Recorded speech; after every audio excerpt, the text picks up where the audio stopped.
Je vous remercie de rejoindre ce cycle chercheurs-praticiens, rencontre justice pénale internationale. Je me présente, je suis Svetlana Zachova, je remplace Amélie Bicard en qualité de chargée de mission pour la justice pénale internationale au ministère des Affaires étrangères. Amélie que je salue parce que je sais qu'elle nous écoute et qu'elle a lancé également ce cycle en coopération avec les deux instituts de recherche, dont celui qui nous accueille. Alors l'objectif de ce cycle est d'améliorer la promotion de la recherche en langue française et aussi de valoriser le droit romano-germanique dans la construction de la justice pénale internationale. C'était l'idée de départ d'une diffusion moindre de la recherche en droit en langue française par rapport à la recherche en langue anglaise sur ces thématiques, et l'idée donc de diffuser bien mieux la recherche en langue française. Alors la direction des affaires juridiques du ministère de l'Europe et des Affaires étrangères n'aurait absolument pas pu le faire seul, bien entendu. Nous avons bénéficié de la coopération et de l'aide d'une part de l'Institut francophone pour la justice et la démocratie spécialisée dans la recherche action en matière de justice et de transition démocratique, et par ailleurs de l'Institut des études et de recherche sur le droit et la justice qui œuvre pour la diffusion des connaissances sur les normes et les missions de justice. Et je remercie ces deux instituts de s'être engagés auprès de la direction des affaires juridiques dans ce projet qui vise, comme vous l'avez bien entendu remarquer, à bâtir des ponts entre la recherche et la pratique, mais également entre la justice française et la justice internationale, et enfin entre le monde francophone et la recherche nationale.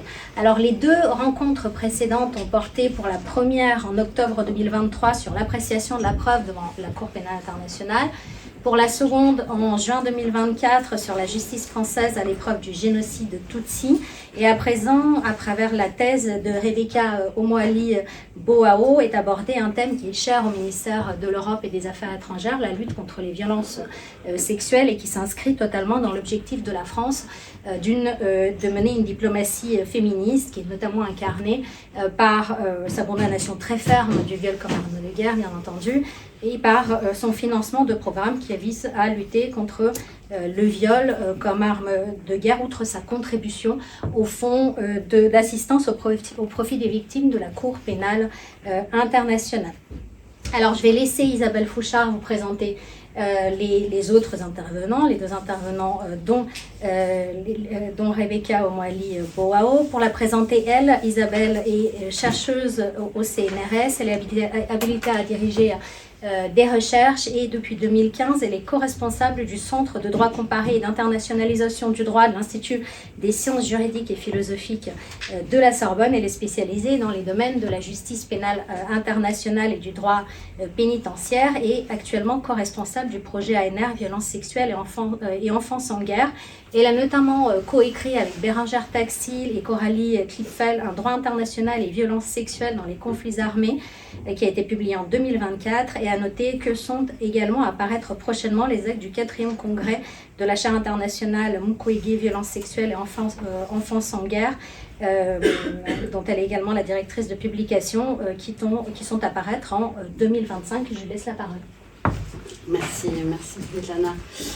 Je commencerai, bonjour d'abord à toutes et à tous, et je tiens à remercier les trois institutions organisatrices pour l'initiative de ce cycle. Et puis derrière les institutions, on sait qu'il y a des personnes, donc merci à Amélie Bicard et maintenant à Svetlana Zachova, à Joël Ubrecht et à Magali Bess pour ce cycle qui effectivement promeut la recherche dans le domaine de la justice pénale internationale, et on sait à quel point c'est important de nos jours. Merci également pour l'invitation à y participer. Je m'en réjouis d'autant plus que je pense que quel que soit le domaine, la recherche en droit ne peut se passer d'un dialogue avec les praticiens et les acteurs de terrain pour comprendre les enjeux complexes de la justice pénale internationale, et puis réfléchir à des propositions novatrices, comme on va le voir aujourd'hui, adaptées aux réalités du terrain. C'est la proposition du jour, non ? permettre un espace de dialogue entre l'autrice d'une thèse remarquable et ambitieuse, qui ose formuler des propositions très concrètes pour répondre plus adéquatement aux crimes de violence sexuelle. Madame Rebecca Boao, que je vais vous présenter, donc docteur en droit public de l'Université de Pau et des Pays de l'Adour. Elle a soutenu sa thèse le 25 mars 2024 sous la direction du professeur Jean-Pierre Massias sur le sujet, je cite, vers un modèle évolué de prise en charge des victimes de violences sexuelles basées sur le genre commises en période de conflits armés, le cas de la République démocratique du Congo. Une chercheuse, donc, et un magistrat, fin connaisseur de la justice pénale internationale, Olivier Beauvalet, qui a exercé au sein de plusieurs juridictions pénales hybrides. D'abord comme juge aux chambres extraordinaires au sein des tribunaux cambodgiens à partir de 2012, puis depuis novembre 2021 comme juge international à la chambre d'appel et vice-président de la Cour pénale spéciale centrafricaine. Alors la spécificité de cette troisième rencontre, je ne sais pas si c'était le cas des deux premières, mais c'est que nos deux discutants ont une double casquette, car la chercheuse est également magistrate de République du Congo-Brazzaville, et Olivier Beauvalet est également docteur en droit, habilité à diriger des recherches et a écrit de nombreux articles et ouvrages de droit pénal et de droit pénal international. Ce qui devrait évidemment faciliter le dialogue aujourd'hui, même si, contrairement à ce que l'on dit souvent, et je tiens à le dire, le dialogue entre praticiens et chercheurs n'est pas si compliqué que ça. Il mérite d'être largement promu. Alors, avant d'engager la discussion, le dialogue, permettez-moi peut-être juste rapidement de contextualiser la discussion du jour. Pour rappel, avec les tribunaux pénaux internationaux ad hoc pour l'ex-Yougoslavie et le Rwanda dans les années 90, les violences sexuelles ont été reconnues comme susceptibles de constituer des crimes internationaux. Selon le contexte de commission, elles peuvent depuis être qualifiées d'actes constitutifs, de crimes sous-jacents, on en discutait tout à l'heure, de crimes contre l'humanité, de crimes de guerre ou encore de génocide. Cette évolution a été confirmée au niveau international par le statut de Rome, par les éléments des crimes, documents associés, comme par les statuts des diverses juridictions hybrides, et s'est traduite globalement dans les législations nationales, comme c'est le cas en République démocratique du Congo. Cette évolution de la qualification internationale s'est doublée d'un élargissement des comportements visés et des victimes potentielles. Sur le fondement de la jurisprudence pénale internationale, le rapport du secrétaire général des Nations Unies 2024 sur le sujet définit les violences sexuelles en conflit armé comme le viol, l'esclavage sexuel, la prostitution forcée, les grossesses forcées, l'avortement forcé, la stérilisation forcée, le mariage forcé, ainsi que toute autre forme de violence sexuelle d'une gravité comparable, perpétrée contre des femmes, des hommes, des filles ou des garçons, et ayant un lien direct ou indirect avec ce conflit. Il me semblait important de rappeler ce dont on allait parler aujourd'hui. Donc on constate, et vous le rappelez très clairement et très précisément dans votre thèse, des évolutions normatives indéniables au niveau international comme national pour prendre en compte les violences sexuelles et basées sur le genre en conflit armé, y compris sous leur forme la plus massive et la plus destructrice, c'est-à-dire comme arme de guerre. Mais, et là, les résultats du projet Violences sexuelles et enfance en guerre dont Svetlana parlait rejoignent complètement les constats que vous pouvez faire sur le décalage entre les avancées normatives et l'effectivité de la mise en œuvre des responsabilités et des réparations. D'abord parce que le phénomène des violences sexuelles comme méthode de destruction de l'adversaire, qui sévit particulièrement en République démocratique du Congo, mais que l'on retrouve malheureusement sur de nombreux théâtres de guerre actuels, ne recule pas malgré ces avancées. Deuxième élément, l'impunité règne pour les survivantes et les survivants de ces crimes pour des raisons à la fois communes à l'ensemble des crimes internationaux, ce sont des crimes collectifs, commis généralement dans un cadre sécuritaire très précaire, et donc impliquant des difficultés d'identifier les auteurs, de collecter les preuves et de conserver de manière utile ces preuves dans la perspective d'un procès.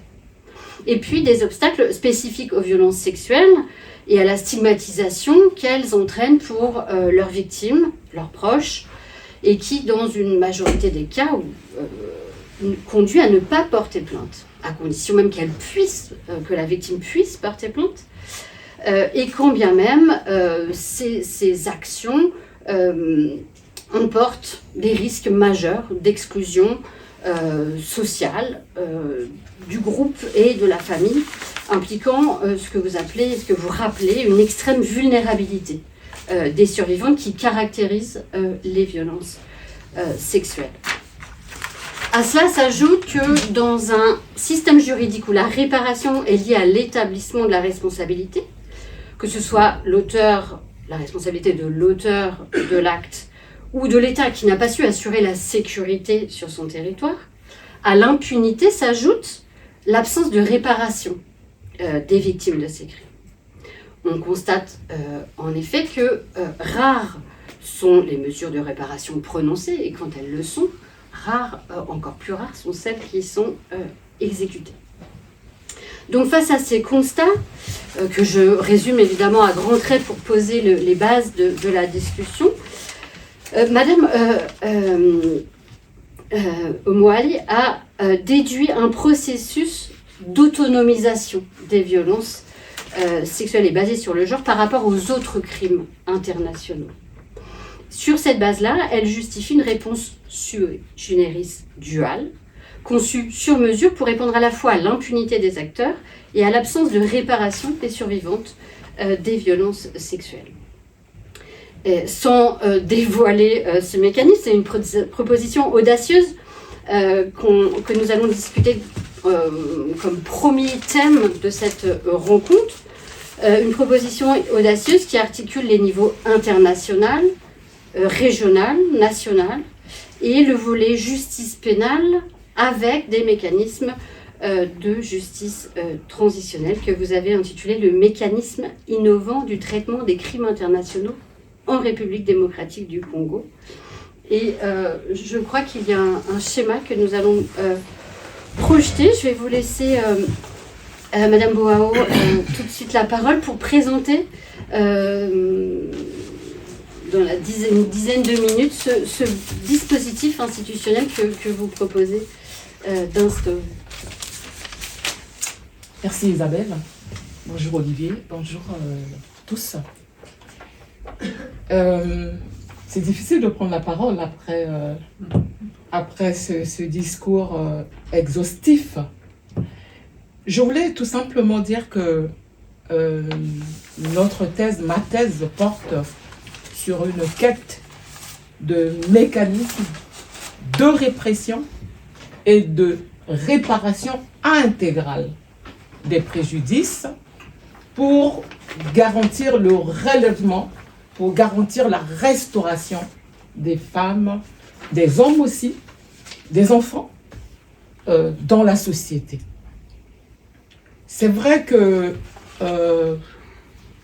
le contexte actuel de l'escalade à Goma privilégie l'urgence d'une désescalade. Mais dans le cadre de la justice transitionnelle telle que nous l'abordons, la répression est une condition sine qua non, sinon un impératif à la quête de stabilité. Et donc, notre intervention aujourd'hui est une problématique qui se pose avec acuité. Alors, après cela, je vais donc très rapidement résumer les éléments fondamentaux qui ont présidé le choix ce mécanisme judiciaire dual. C'est vrai, l'élément fondamental, c'est la spécificité des violences sexuelles que moi je considère comme étant, sur le plan pénal, une infraction autonome. Et c'est une proposition, c'est vrai que on me reproche souvent de l'affirmation, mais je pense qu'il va falloir qu'on arrive à une infraction autonome au regard des préjudices que ce crime cause aux femmes.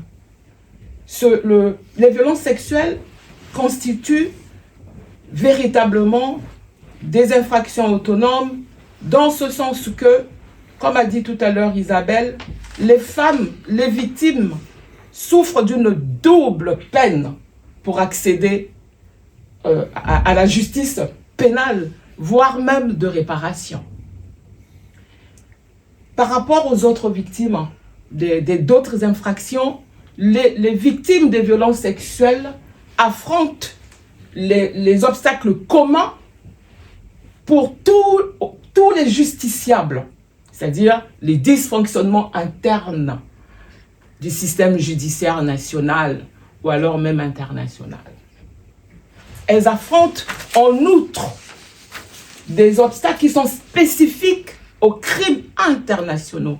Et c'est pour cela que ces crimes internationaux se distinguent fondamentalement des autres crimes, et ces crimes mériteraient l'élévation à ce qu'on appelle l'infraction autonome. Ces femmes subissent l'ancrage de la norme traditionnelle, c'est-à-dire la stigmatisation. Mais quand on parle comme ça paraît simple, mais fondamentalement, même les femmes instruites, lorsqu'elles subissent des viols, elles ont honte de dénoncer leur bourreau.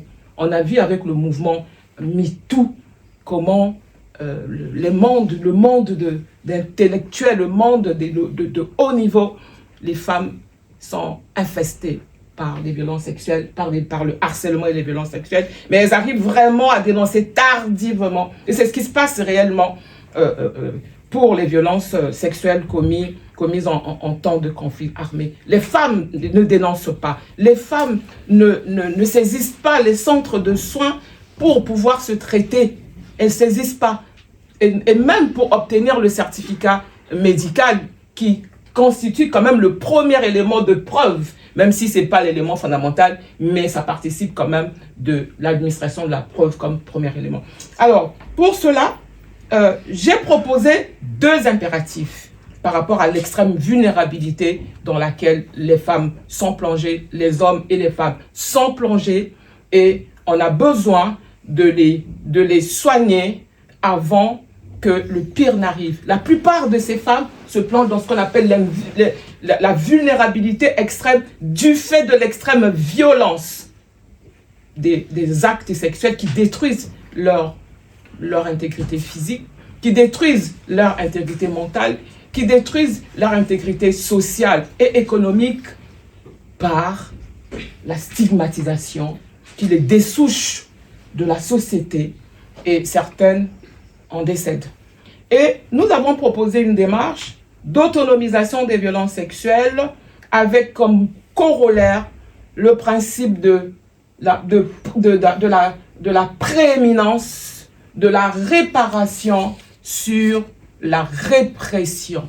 Ça veut dire tout simplement que soignons d'abord les femmes, soignons d'abord les victimes avant de regarder, entre guillemets, j'utilise des concepts un peu simples, avant de regarder la question de la répression, tout en sachant que la procédure pénale, elle peut prendre tellement longtemps, elle est tellement complexe, le temps que l'action publique, que le procès se termine, et les femmes seraient déjà décédées. Et donc, sur la base donc, du principe de la prééminence, de la réparation sur la répression, se dégagent 2 impératifs: l'urgence de la réparation et l'exigence de l'efficacité de la répression en raison de la gravité des crimes et du caractère international et internationalisé des conflits armés, source des violences sexuelles et d'autres crimes. Alors, l'autonomisation donc des violences sexuelles est une démarche qui consiste à construire des régimes juridiques spécifiques qui prennent en compte la spécificité des violences sexuelles pour régler l'injustice que les victimes subissent et permettre ainsi l'éclosion de la justice au même titre que les autres victimes d'autres infractions. Alors, donc sur la base de ces deux impératifs, nous avons proposé un mécanisme judiciaire dual, complémentaire, à deux niveaux, parce que le principe de prééminence de la réparation sur la répression donne la compétence première aux juridictions nationales en raison de l'urgence de réparation. Et sur le plan pénal, il y a concurrence de compétences entre les juridictions nationales, notamment les chambres judiciaires spécialisées au sein des juridictions nationales, et le tribunal pénal spécialisé le tribunal pénal spécial pour la RDC, qui est une juridiction hybride. Alors, les chambres judiciaires spécialisées au sein des juridictions nationales sont créées dans le système, sont créées au niveau du tribunal de grande instance, et ces chambres comportent trois fonctions: la fonction de détermination des compétences de mise en état, la fonction d'instruction, la fonction contentieuse et la fonction gracieuse. Donc, la fonction de mise en état, la fonction d'instruction et de détermination des compétences des juridictions de jugement que sont la chambre ou les chambres judiciaires spécialisées en matière contentieuse et les chambres gracieuses. Voilà, qu'est-ce que j'ai dit là? Alors, nous avons donc la fonction de détermination des compétences est assurée par la chambre judiciaire préliminaire. Ils sont juste là. Et donc, une fois que la chambre judiciaire préliminaire a instruit, a déterminé que les indices de la matérialité des violences sexuelles sont probants, et la chambre judiciaire spécialisée sépare l'action pénale de l'action civile. La chambre gracieuse, le dossier est renvoyé directement à la chambre gracieuse lorsque les indices sur la matérialité des crimes sexuels sont probants. Lorsque les indices sur la culpabilité du prévenu sont également probants, la chambre préliminaire renvoie le dossier directement à la chambre contentieuse pour que soit décidée la responsabilité pénale du prévenu à ce niveau-là. Alors, la chambre gracieuse statue sur la définition, la détermination du statut de victime, et une fois que le statut de victime a été déterminé, la victime est donc éligible au programme de réparation qui sont déterminés par le fonds de réparation sur ce qu'on appelle les principes de solidarité nationale qui viennent débouter les principes de la responsabilité civile qui fondent l'accès au droit à la réparation, à la preuve de la culpabilité du prévenu. Donc, à l'issue du procès. Alors, les chambres spécialisées au sein des tribunaux civils de grande instance assurent ce qu'on appelle la compétence ciblée. Lorsque sur le plan pénal, lorsque les dossiers qui sont enrôlés, qui sont examinés au sein de la chambre judiciaire spécialisée sont pas complexes et cela établit la compétence des juridictions spécialisées, notamment en matière contentieuse. Lorsque le dossier paraît complexe, c'est-à-dire en lien avec, on est toujours sur l'ordre, en lien complexe en ce sens que, en raison du caractère international des crimes, le prévenu ou l'auteur présumé étant de nationalité étrangère et qu'il a pris la fuite dans un autre État, la compétence nationale est totalement limitée et ce sont ces dossiers-là qui vont être sélectionnés et transmis au niveau du tribunal pénal spécial pour la RDC. Alors, le tribunal pénal spécialisé pour la RDC est une juridiction hybride composée des magistrats, des juges, magistrats et juges c'est pareil, composée des juges nationaux en nombre inférieur par rapport aux juges étrangers en nombre supérieur. Alors cela, c'est pour garantir ce qu'on appelle la neutralité du délibéré. On estime que les magistrats en nombre supérieur peuvent, en raison de leur allégeance à leurs États, peuvent être influencés et troubler la neutralité du délibéré. Alors, au niveau donc des chambres judiciaires, au niveau donc du tribunal pénal spécial pour la RDC, il y a ce qu'on appelle, ce que moi j'ai appelé la compétence crescendo, la compétence crescendo de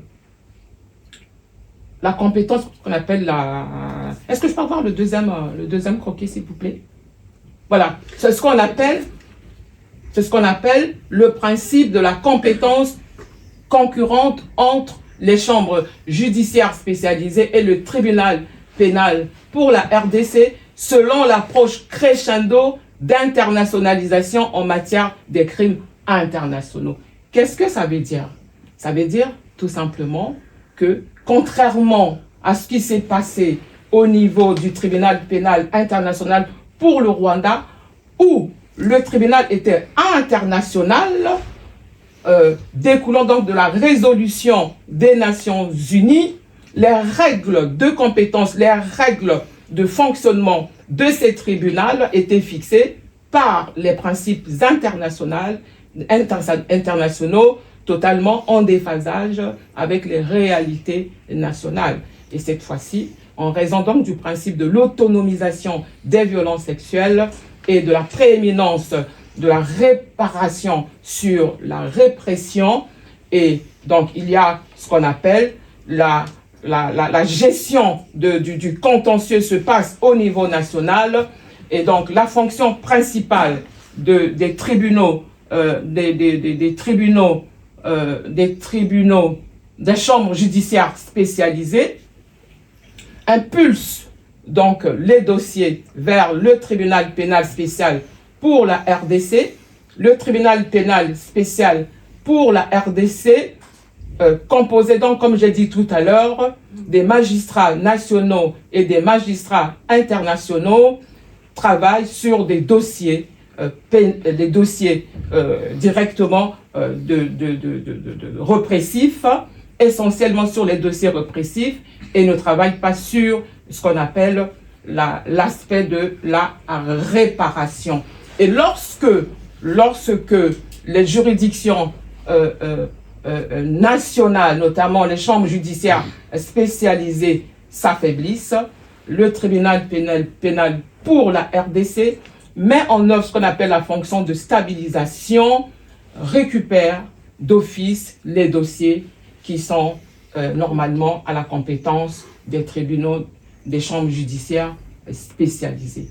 Alors, l'avantage du mécanisme de l'approche crescendo d'internationalisation en matière des crimes internationaux, c'est que la gestion du contentieux est centralisée au niveau national.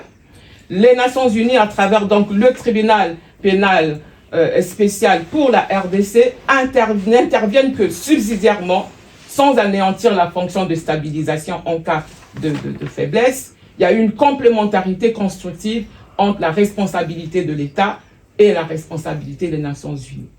Ce mécanisme-là tend donc à combler les faiblesses relatives à la lenteur et au caractère budgétivore de la procédure pénale reprochée au TPI ad hoc précédent et à garantir le relèvement du système judiciaire national et partant donc la phase d'achèvement du tribunal pénal spécial pour la RDC.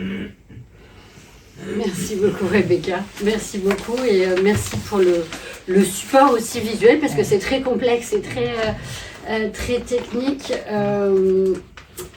Olivier Beauvalet, l'idée étant, bien entendu, vous l'aurez compris, de pouvoir tirer des comparaisons et notamment de la situation et des solutions de justice de Centrafrique. Alors, bonsoir, merci de votre invitation. Peut-être que pour poser les fondements, en tout cas de mon point de départ, je voudrais dire que l'hybridation, c'est justement la recherche de la solution la plus adaptée à un conflit donné. Et le point commun du projet proposé par Mme Bowao et la Cour pénale spéciale à laquelle je siège, ou dans laquelle je siège, c'est justement la proximité avec le lieu des crimes, puisque tant dans le projet pour la RDC que actuellement en RCA, les juridictions hybrides en question siègent sur le sol des territoires qui sont justement agités par des conflits. Et c'est le cas dans la plupart du temps. Alors, ceci étant dit, l'hybridation, c'est une recette, mais qui produit une multitude de résultats différents, puisqu'en réalité, il s'agit d'amalgamer des espèces de Lego que l'on construit et que l'on assemble pour obtenir cette fameuse solution la plus adaptée à une situation donnée. Il me semble que l'hybridation, en fait, elle se trouve à la conjonction, à l'intersection de deux axes. Un axe d'internationalité, et on peut dire qu'un tribunal hybride est plus ou moins internationalisé. Et puis un autre axe qui est celui de sa compétence, c'est-à-dire les crimes qu'on lui confie, et puis aussi les missions qu'on lui donne. Et ça, c'est plutôt un axe de spécialité. Et donc, en réalité, on peut, à mon avis, doser l'hybridité d'un tribunal par la mise en intersection de ces deux critères. Si j'ai bien compris votre travail qui est riche et qui est épais, hein, c'est une des plus grandes thèses que j'ai jamais lues, on est à plus de 1000 pages quand même. Hein. Il y a beaucoup de recherches et d'idées. Si j'ai compris votre travail, l'ensemble du système, c'est-à-dire à la fois le TPS et les chambres judiciaires spécialisées, se situe sur l'espèce d'axe que je viens de présenter, à un niveau relativement peu internationalisé, plus internationalisé pour le TPS que pour les chambres, mais relativement, disons, à un niveau moyen. En revanche, sur l'axe de spécialité, on est très avancé. On est sur une compétence qui est à la fois très spécialisée et des fonctions qui le sont également. La juridiction à laquelle j'appartiens, elle est plutôt, elle, sur un axe d'internationalisation moyen, voire peut-être un peu plus que le TPS, mais en tout cas, on est aussi sur une compétence qui est beaucoup plus généraliste. On a, nous, une compétence qui inclut notamment les fameux 3 crimes internationaux, le crime de guerre, le crime contre l'humanité et le génocide, et quelques autres, et notamment des crimes déjà autonomisés, je pense à la torture éventuellement. Et donc on n'est pas seulement compétent pour les crimes de nature sexuelle. Voilà donc, si vous voulez, juste pour situer les deux juridictions l'une par rapport à l'autre. Alors, ceci étant dit, le contexte en RCA, il est finalement assez proche de celui que vous décrivez dans votre thèse, avec un contexte de conflit de longue durée. La CPS, la cour à laquelle j'appartiens, a compétence pour les faits commis depuis le 1er janvier 2003, nous sommes en 2025. Et en même temps, aussi, nous agissons dans un contexte institutionnel très dense. C'est-à-dire que nous avons, nous sommes, nous, la CPS, en charge d'un contentieux que nous partageons avec d'abord la Cour pénale internationale, et puis également avec les juridictions nationales, qui sont à la fois civiles et militaires, comme en RDC. Et puis encore, nous avons un autre partenaire, si je puis dire, ou un autre acteur, en partie sur notre compétence, c'est-à-dire la Commission de vérité, justice, réconciliation et réparation. Ce qui veut dire que le point commun entre votre projet et notre cour, c'est qu'en fait, on n'agit pas seul, on agit pas en connexité, chacun fait son travail, mais en tout cas, on se regarde et on se partage en quelque sorte le travail. Je voudrais encore dire que cette complémentarité, si je puis dire, cette variété institutionnelle, elle est justement elle-même un élément de recherche de l'outil le plus adapté. C'est-à-dire qu'on va peut-être, en fonction de la compétence personnelle, matérielle de ces juridictions-là, on va choisir, on étant en fait un espèce de consensus, c'est-à-dire qu'un acteur judiciaire, par exemple un procureur, va déclencher une enquête à son niveau, qui peut par exemple passer à un niveau inférieur ou supérieur. Je prends un exemple, des enquêtes peuvent être déclenchées par un procureur dans une province de Centrafrique, qui va susciter un intérêt pour le procureur de la Cour pénale spéciale, par exemple, et il va donc évoquer le dossier. Voilà. Donc des formes de passerelles de dessaisissement dans un sens ou dans l'autre, c'est-à-dire des juridictions nationales vers la CPS, de la CPS éventuellement vers la CPI, de la CPI vers la CPS ou de la CPS vers les juridictions nationales. Tout ça, c'est très très fluide.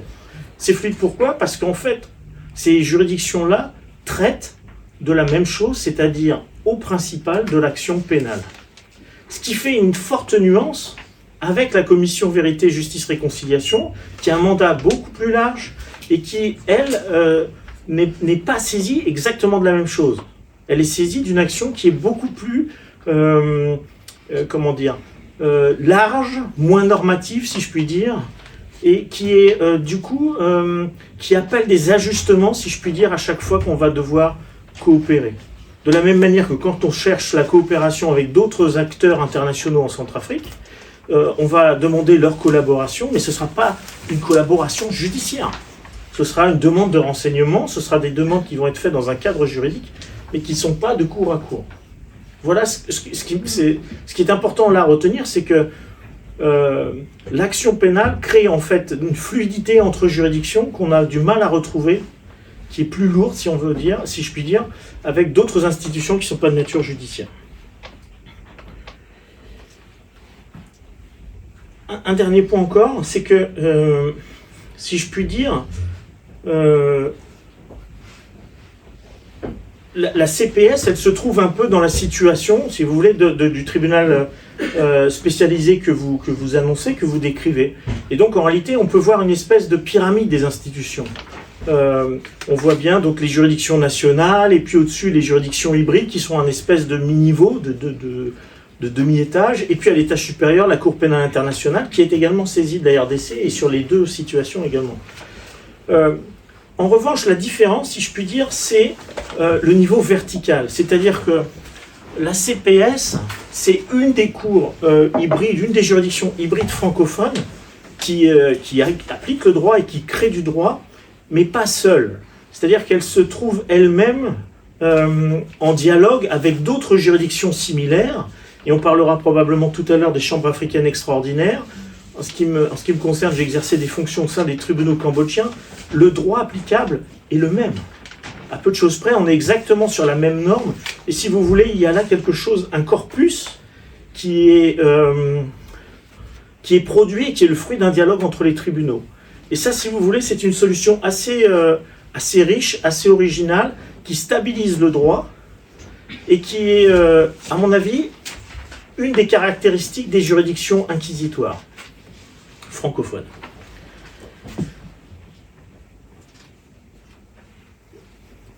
Alors, ce qui m'a fasciné, réellement fasciné dans votre travail, si je puis dire, c'est la particularité de l'hybridité que vous envisagez. Moi, j'ai présenté une espèce d'hybridité type, un modèle assez général de juridiction hybride, bâti dans les années 2006-2015, pardon, et qui est en fait calqué du Cambodge au Sénégal et puis à Bangui. Votre système, à mon avis, il est différent. C'est-à-dire que je parlais d'un système qui était un peu homogène en fait entre les trois tribunaux que j'ai cités, qui était assez complémentaire en tout cas entre la CPS et la CPI. Vous offrez en fait une hybridité qui est, j'allais dire, pour prendre votre expression, une hybridité évoluée. C'est-à-dire que alors que l'hybridation générale que je viens de décrire se trouve en fait quand même fondamentalement orientée sur la répression, tout en ajoutant, si je puis dire, un volet, et c'est la première fois, en tout cas au Cambodge, c'est la première juridiction qui a eu des parties civiles, tout en ajoutant donc une ouverture vers les victimes. Vous, dans votre hybridation que vous suggérez en RDC, on passe à un stade supérieur qui n'est plus de la justice transitionnelle réellement, c'est même pas vraiment le sujet, on est vraiment dans la justice restauratrice ou restaurative qui est centrée sur la victime. Et ce modèle-là, pour moi, est tout à fait original, tout à fait différent, et je trouve qu'il est même très stimulant. Mais ça posera d'autres problèmes, et notamment peut-être le problème de la compatibilité avec la CPI. Voilà des questions qui vont s'ouvrir. Peut-être que Rebecca voulait réagir. En effet, c'est vrai que c'est la question de l'articulation avec la CPI, c'est quelque chose que vous n'avez pas évoqué juste avant et qui se pose particulièrement dans la situation centrafricaine. Et si je peux me permettre, peut-être pour que vous puissiez aussi réagir sur ce point-là éventuellement, vous parlez de fluidité entre les différents niveaux, Cour pénale spéciale centrafricaine, juridiction nationale et Cour pénale internationale, car ils traitent de la même chose. Et alors que ça pourrait pas sembler contre-intuitif, justement parce qu'ils traitent de la même chose et ils pourraient rentrer en concurrence, et que ça puisse nuire à cette fluidité, alors que des institutions qui auraient des fonctions clairement différentes, répression d'un côté, réparation de l'autre, éventuellement, ou établissement de la vérité, pourraient ne pas rentrer en concurrence. Et donc c'est vrai que ça a attiré mon attention. Et je sais pas, Rebecca, si vous voulez réagir. Oui, à propos de la fluidité, elle se pose sur la problématique de la compétence.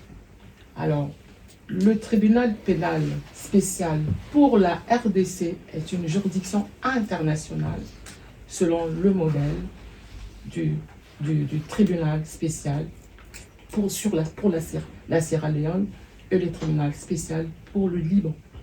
Et donc, c'est une juridiction qui est créée sur la base d'un accord tripartite l'Union africaine, la RDC et les Nations unies. Et la démarche que moi je propose, c'est une démarche de compromis, ce que j'ai appelé une complémentarité constructive qui vient dépasser les expériences classiques de tribunaux hybrides. Et l'observation que moi j'ai eue au cours de ma thèse, nous nous sommes rendus compte que les Nations unies se sont désengagées pour la création des juridictions internationales en raison certainement des résultats peu probants que les tribunaux internationaux, notamment le tribunal pénal international pour le Rwanda et le tribunal pénal international pour la Yougoslavie, ont donné. Et donc, il y a une tendance à la décentralisation de la responsabilité internationale, de telle sorte qu'il y ait plus d'implication des États, qu'il y ait plus d'implication des organes régionaux. Et donc, en termes de fluidité, je pense que la compétence d'une juridiction internationale comme le TPR, le tribunal pénal spécial pour la RDC, est totalement claire.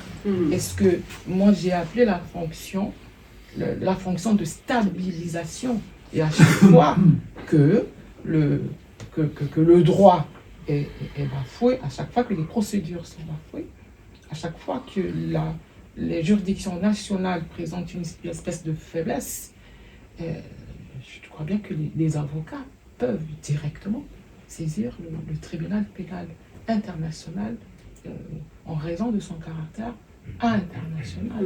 Je ne peux pas internationaliser, mais international. Et pourquoi c'est une juridiction internationale? Et la RDC a connu des guerres, des conflits armés de caractère international. Et international, ce qui implique des sujets étrangers dans la commission des infractions. Je ne minimise pas le fait que les conflits armés internationaux portent également atteinte à l'ordre public international. On a eu le cas du Rwanda, on a eu le cas de l'ex-Yougoslavie et d'autres pays, voire même la Centrafrique entre guillemets. Mais spécifiquement, le cas de la RDC est totalement un cas d'école. Totalement un cas d'école. Il s'agit d'une multiplication, d'un croisement de conflits armés à caractère national, international et internationalisé. Et donc, pour garantir la répression, véritablement, il faut le caractère international, une juridiction qui a autorité sur les juridictions nationales. Et donc, c'est ça la différence avec la RCA. Et je pense que l'expérimentation de ce modèle nous révélera disons les faiblesses ou les avantages. Moi, je pense que c'est juste une question de mise en œuvre. Il y a un organe que nous avons prévu, que j'ai prévu dans ma thèse, la commission nationale de cartographie des crimes internationaux pour permettre la maîtrise de ce conflit, puisque ce conflit dure depuis 1996 et que le tribunal pénal international, la CPI, a déjà statué sur un certain nombre d'infractions, de crimes je crois bien dans le nord-est, en Ituri.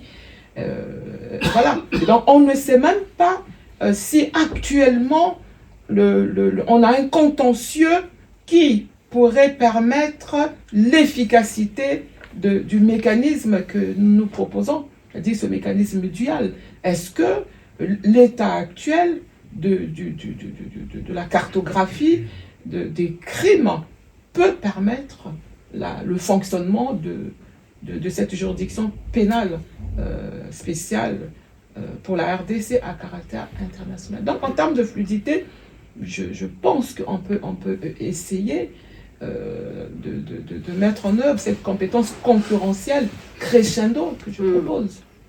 Ce qui nous fait une bonne transition avec la deuxième thématique que nous souhaitions aborder sur les rôles des juges nationaux et internationaux et les questions d'éthique. En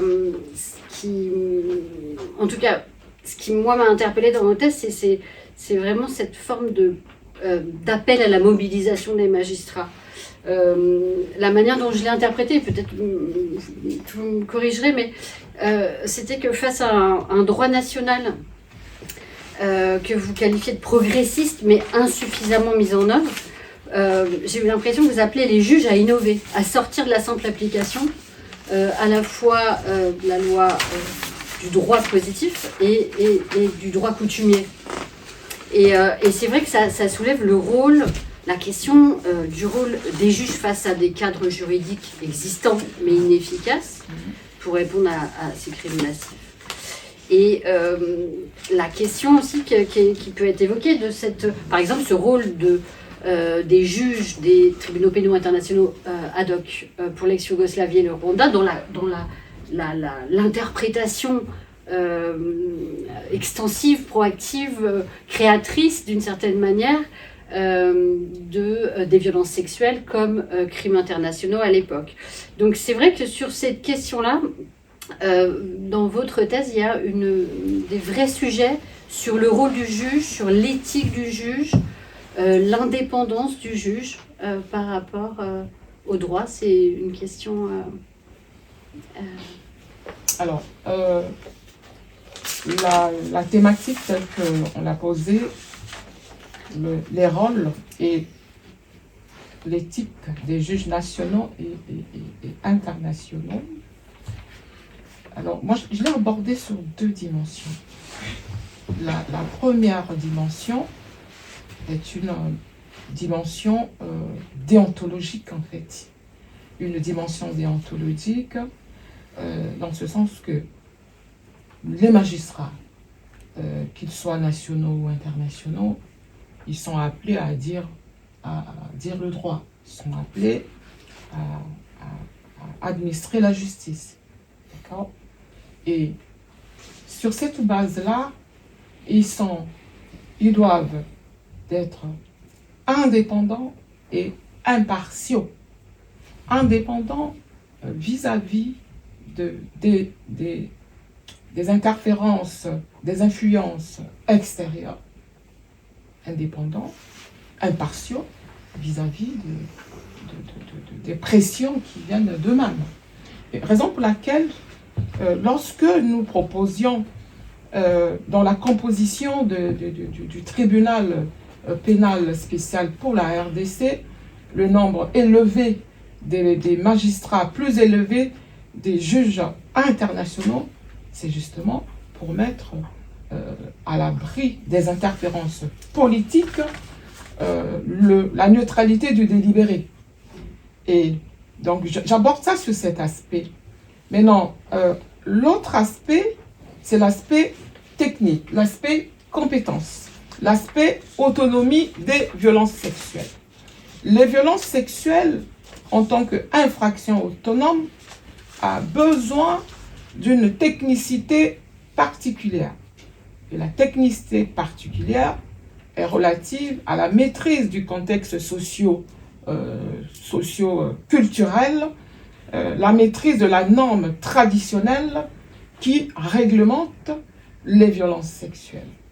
Et je m'appuie sur la jurisprudence qui, pour moi, est structurante. Songomboyo, c'est une juridiction qui a été rendue par le tribunal militaire de garnison de Songomboyo. Et c'est la première décision qui a statué sur les violences sexuelles en 2006.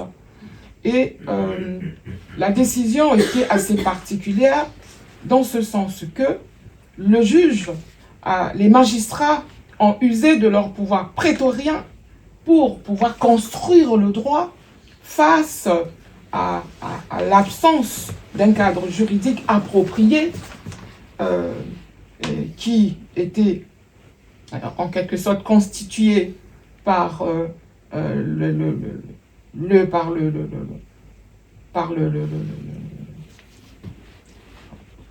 la juridiction internationale pénale, le traité de Rome, et le droit positif interne totalement non progressif. Et donc, les juges de Mbandaka ont interprété le traité de Rome en la faveur donc des victimes. Mais ce qui était particulier, c'est qu'ils ont considéré le traité de Rome comme étant un texte déclaratif. Et sur la base de ce texte déclaratif, le magistrat a considéré que le fait même que la victime des violences sexuelles se présente devant la justice pour dénoncer sans crainte de la stigmatisation était constituée déjà une preuve probante de la matérialité non seulement des violences sexuelles, mais aussi de la culpabilité. Et donc, il y a une espèce de présomption de culpabilité, tout simplement parce que la femme, là c'est une femme bien sûr, a bravé la stigmatisation, a bravé la honte et a fait donc ces déclarations. Et même, je pense même que l'audience n'était même pas à huis clos. Elle acceptait de témoigner à visage non couvert. Et pour le juge, cela constituait tout simplement la preuve de la matérialité des violences sexuelles, mais aussi de la culpabilité. Il y a aussi un autre élément qui est très intéressant. Il y a eu une justiciable, une victime, qui a tenu des propos contradictoires, ambigus, qui n'étaient pas cohérents. Et le juge a considéré que c'est tout simplement l'influence de cette stigmatisation, l'influence le traumatisme qui a conduit à la victime d'avoir des propos cohérents. Et pour le juge, la preuve de la matérialité des violences sexuelles était rapportée. Et selon notre mécanisme de prééminence de la réparation sur la répression, dans ce cas-là, la victime bénéficiera de la réparation sans pour autant attendre la décision sur la culpabilité. Et donc, le pouvoir prétorien des juges est fondamental dans le domaine des violences sexuelles. Les juges doivent innover.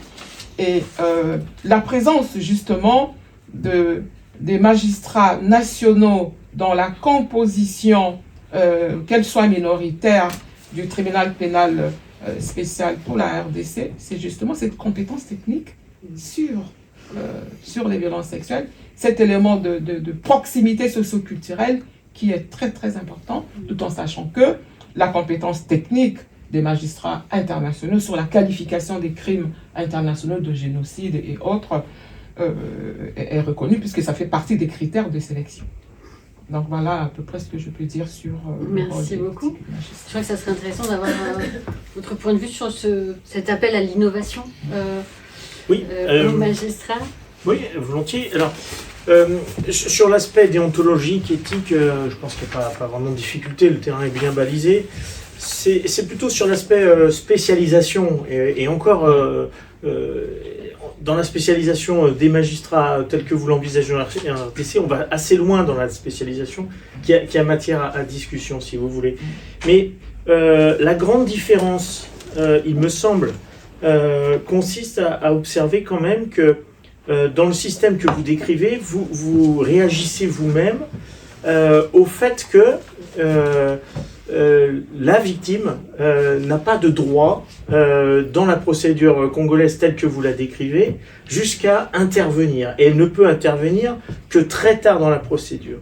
C'est une différence essentielle avec notre système qui permet dès le départ à la victime d'intervenir dans la procédure. Elle peut être évidemment à l'initiative d'une plainte, elle est entendue dans la plainte, et dès ce moment-là, elle a des droits. Elle a le droit d'être informée de l'issue donnée à sa plainte. Elle a le droit de se constituer partie civile. Elle a même le droit, et c'est totalement unique devant les juridictions hybrides jusqu'à présent, de déclencher l'action pénale. Juste quelques chiffres comme ça, nous avons à l'heure actuelle 20 informations judiciaires en cours à la CPS, 6 ont été déclenchées spécifiquement à l'initiative d'une ou plusieurs parties civiles. Ça veut dire quoi? Ça veut dire que les autres parties civiles, elles ont été probablement associées à des procédures déjà en cours.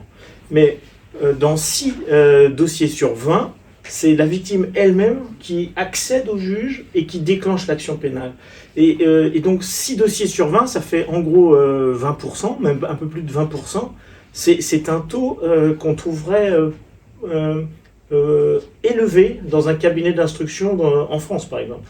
Un cabinet en France qui aurait 20% de dossiers provenant sur partie civile, ce serait un taux très fort. Et chez nous, donc, c'est le cas. Ce qui montre l'accès à la CPS par les victimes, et puis aussi tout l'écosystème autour, c'est-à-dire le fait qu'on a une unité de soutien aux victimes, et que ces victimes puissent accéder directement à un avocat qui va formaliser tout ça.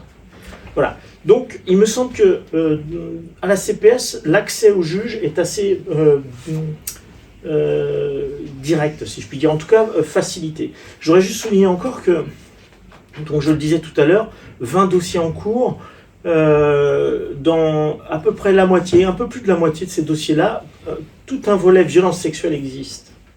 Ça veut dire quoi? Ça veut dire que non seulement dans plus de la moitié de nos dossiers, il y a un volet sexuel, il y a un volet de répression des crimes sexuels, mais ça veut dire aussi que les crimes sexuels sont en général poursuivis chez nous avec les autres crimes, et notamment les meurtres. Donc il n'y a pas de spécialisation focalisant exclusivement sur les victimes, sur les crimes de nature sexuelle. En revanche, on a un dossier qui est basé exclusivement sur des violences sexuelles, et qui est un dossier très important chez nous, dans lequel on a identifié plus de 120 victimes, ce qui montre l'aspect massif des crimes dont on parle. Donc voilà le premier volet que je voulais soulever. J'ai noté quelque part que vous page 548 même, j'ai noté ça, l'approche téléologique en fait, de l'activité du juge. Et ça m'a beaucoup intéressé, parce que ça pour le coup c'est vraiment contre-intuitif. Ça veut dire que le juge en fait orienterait sa décision ou orienterait son activité en vue d'un effet qu'il recherche. Ça c'est quand même compliqué pour le juge, quoi. C'est très compliqué. Parce que s'il cherche un résultat, c'est peut-être que les présupposés, notamment d'impartialité, sont à clarifier, quoi. Et en fait, ça m'a fait penser à un modèle qu'on a eu en France, qu'on a connu en France. Et il faut juste faire un peu de procédure, d'archéologie procédurale. Mais en 2001, on a créé en France ce qu'on appelait le juge délégué aux victimes, et qui était un juge qui, en fait, consacrait une partie de son activité au profit des victimes. Sauf que toute cette activité-là, elle n'était pas judiciaire, elle était administrative. C'était de la notification de droits des victimes, c'était rappeler aux victimes qu'elles avaient le droit de constituer un avocat, c'était rappeler en particulier aux majeurs protégés qu'ils avaient le droit aussi de désigner des représentants, et que les représentants pouvaient choisir un avocat. Pour les mineurs, exactement la même chose.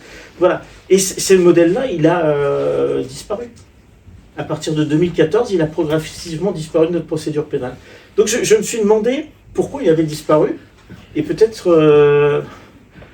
que c'est un modèle qui n'a pas fait racine, en fait, qui n'a pas fait souche, et c'est peut-être à cause de la visée théologique. C'est-à-dire, est-ce qu'il y avait besoin en France, entre 2001 et 2014, d'un juge pour notifier un certain nombre de droits aux victimes?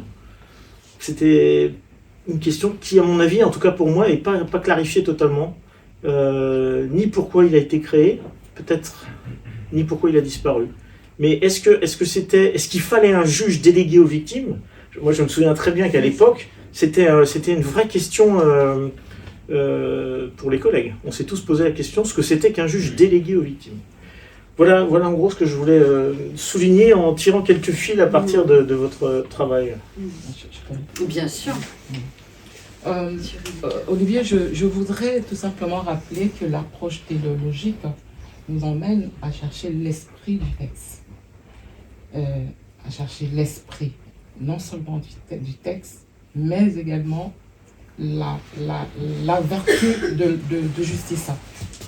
L'approche téléologique conduit à la manifestation même de la justice. Dans le cas des violences sexuelles, lorsqu'on parle de l'autonomie des violences sexuelles, c'est parce que, tout simplement, que c'est un domaine où le chantier est encore large.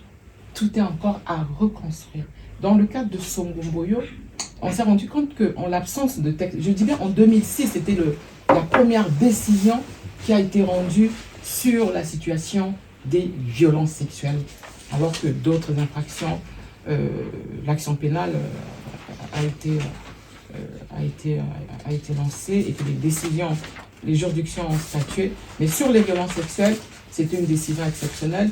Il a fallu de l'audace du juge pour pouvoir avancer. J'ai même intitulé, je pense, un chapitre de ma thèse, l'audace du juge et la définition sui generis des violences sexuelles, de la preuve du viol même, de la preuve du viol.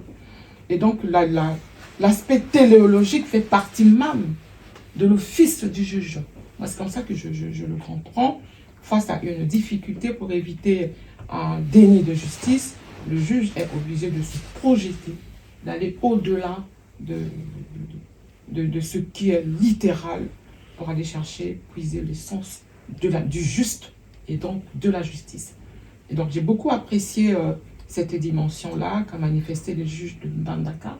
Et je suis même allé loin pour dire que le pouvoir prétorien de ces magistrats constitue une source de droit fondamentalement sur laquelle va certainement se construire des régimes spécifiques sur les violences sexuelles.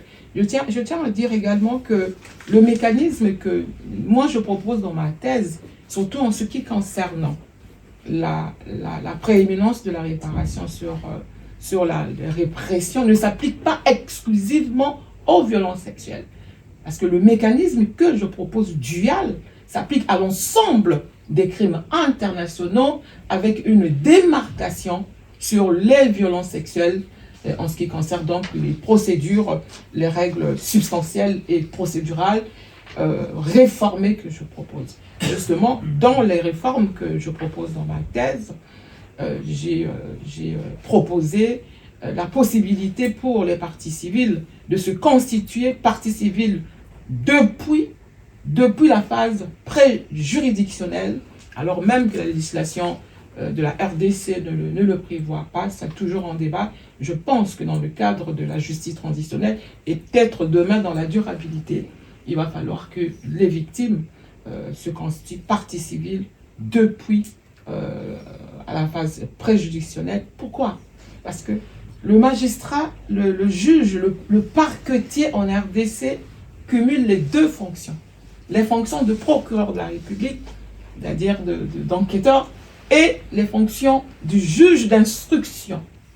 Et donc, sur la base de cette fonction de cumul, il ne statue pas sur l'action civile, étant donné que la victime ne se constitue pas partie civile.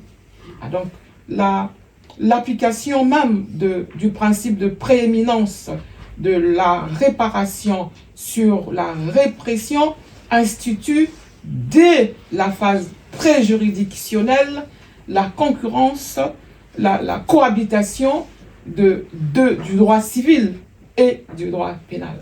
Et dans ma thèse, j'ai même proposé que le procureur de la République ne soit pas soumis au principe d'opportunité de poursuite. Je ne sais pas si vous avez vu. Et le procureur de la République est soumis au principe de la légalité de poursuite en raison justement de la difficulté à prouver la matérialité des violences sexuelles du fait de la jurisprudence Songomboyo, telle que je l'ai dit tout à l'heure, sans preuve palpable, sans preuve manifeste. Il s'agit tout simplement de la parole de la victime qui est crédibilisée par rapport à la parole de l'agresseur. Et à ce moment-là, le procureur de la République est lié par l'action civile et donc pratiquement il ne peut même plus prendre les ordonnances de non-lieu. Il est obligé de renvoyer l'enquête, le rapport d'enquête devant la chambre préliminaire d'instruction au fin que celle-ci mette en état et mette en exergue la règle de prééminence de la réparation sur la répression en séparant l'action civile de l'action pénale Et à ce moment-là, si ce n'est que le juge, ce n'est que la chambre préliminaire d'instruction, lorsqu'il est convaincu que tous les éléments probants de la preuve de la matérialité sont remplis, et c'est lui qui décide. En fait, c'est lui, c'est le juge composant la chambre statuant en chambre préliminaire qui a véritablement, en matière des crimes sexuels, qui détient la fonction de poursuite, essentiellement. Mais cela ne se passe pas en ce qui concerne les autres crimes, essentiellement les crimes sexuels. Je ne sais pas, c'est une spécificité que moi j'ajoute, je propose dans la fluidité de la mise en œuvre du principe de prééminence de la réparation sur la réparation. Et donc, le procureur de la République est délié même du lien hiérarchique. L'autorité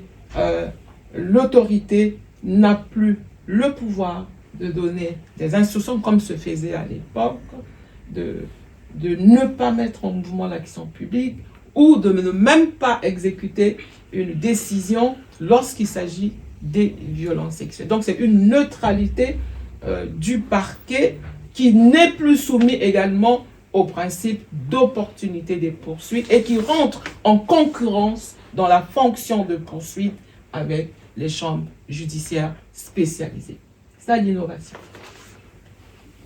Je crois que votre thèse est tellement riche il faudrait une journée complète pour évoquer toutes les questions. Et moi, c'est vrai que j'ai une multitude de questions qui émergent. Alors, à moins que vous vouliez réagir, peut-être qu'on peut passer à la troisième thématique, puisque je sais qu'elle vous tient énormément à cœur aussi, le volet de réparation. Et là, vous rappeliez ce principe donc d'une approche systémique, holistique, dirait le docteur Mukwege, axé sur une prise en charge globale des survivants des violences sexuelles, avec au cœur la réparation, donc sur ce principe que vous évoquez de primauté de la réparation sur la répression, et sur le principe de solidarité nationale pour compenser l'incapacité de l'État à assurer la sécurité sur son territoire, pour le dire rapidement. Peut-être le plus brièvement possible, mais pour avoir une chance de proposer, d'ouvrir aux questions, peut-être un échange sur ce volet réparation. Oui. Alors, sur le volet réparation, je cherche ma fiche. Bien sûr. Voilà.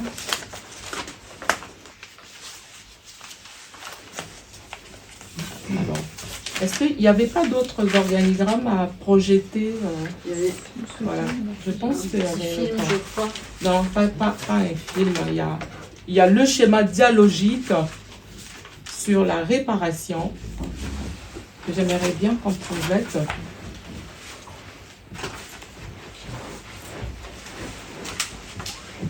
Alors, je l'ai là. C'est celui-ci. Oui, c'est ça. Il y a 3 phases. Oui.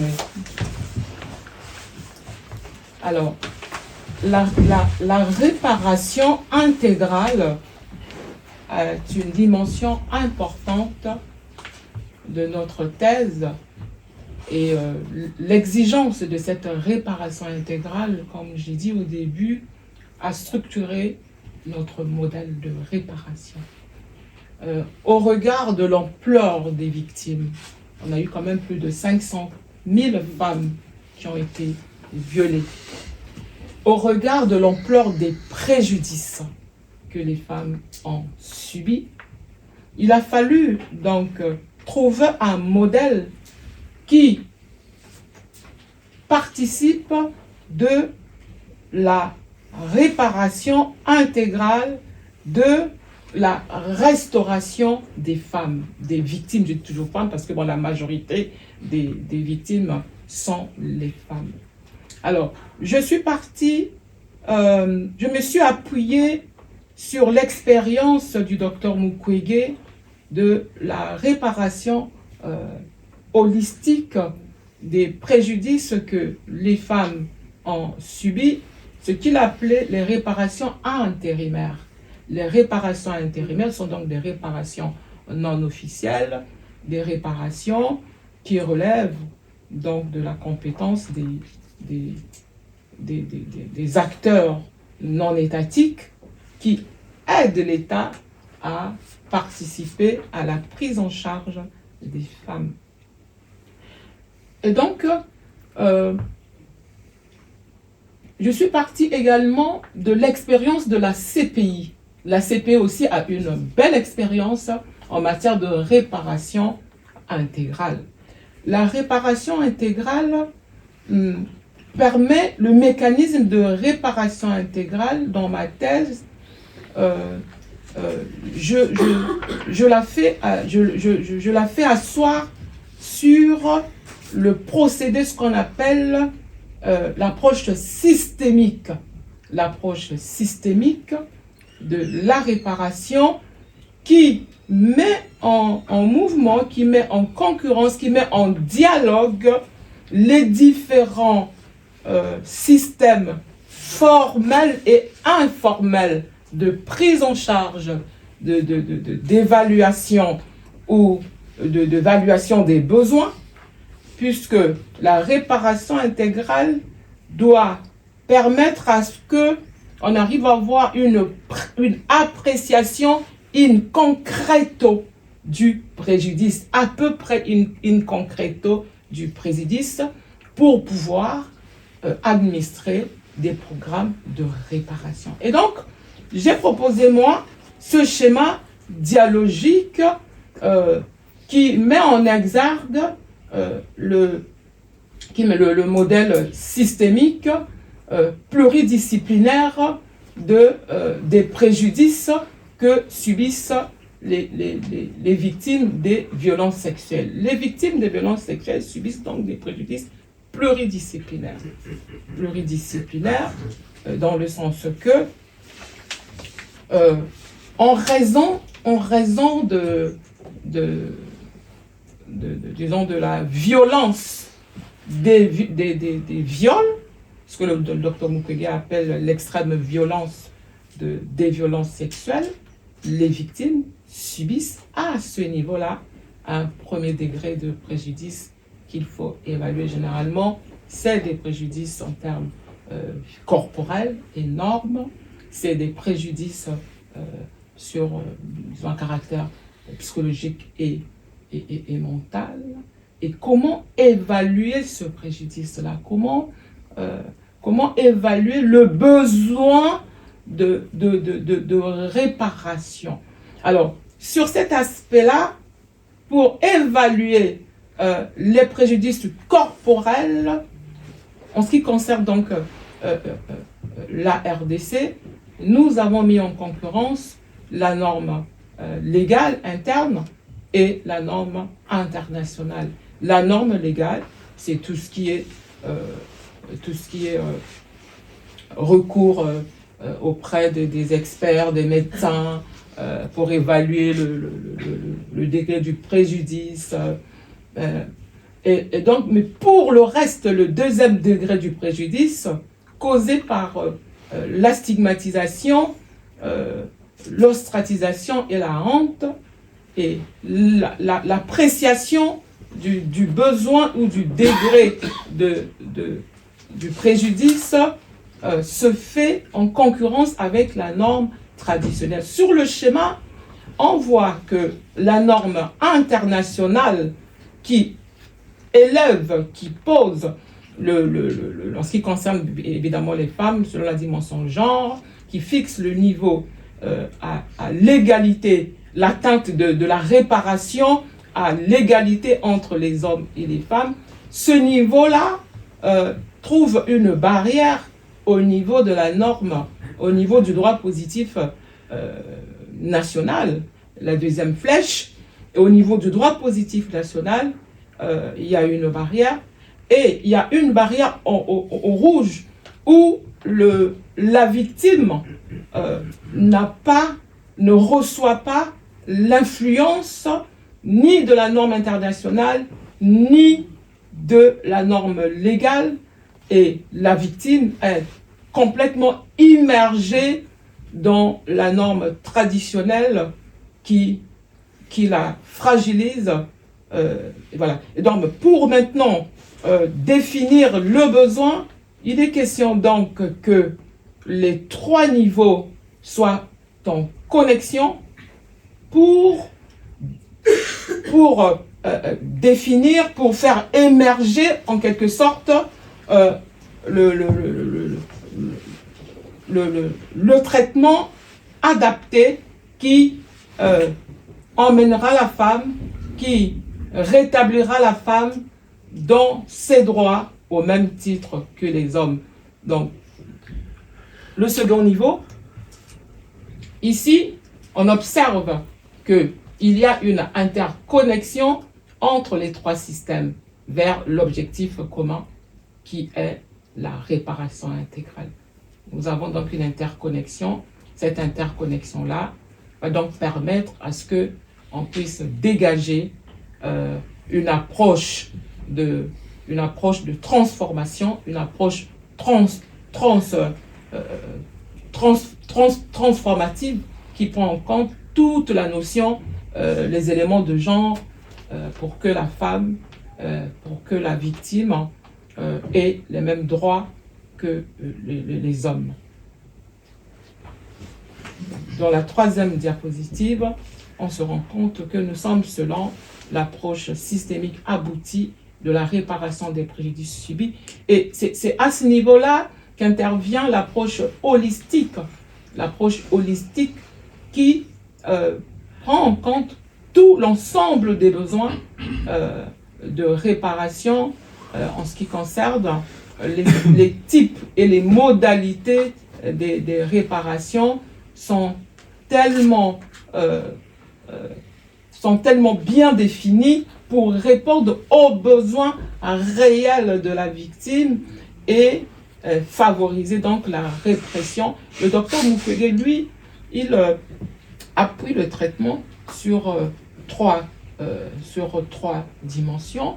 Nous avons la dimension de la prise en charge médicale qui soigne tout ce qui est atteinte physique causée par la virulence des viols, et la prise en charge psychologique qui prépare la femme à une insertion sociale, et c'est donc le 3e niveau, le niveau de la prise en charge sociale.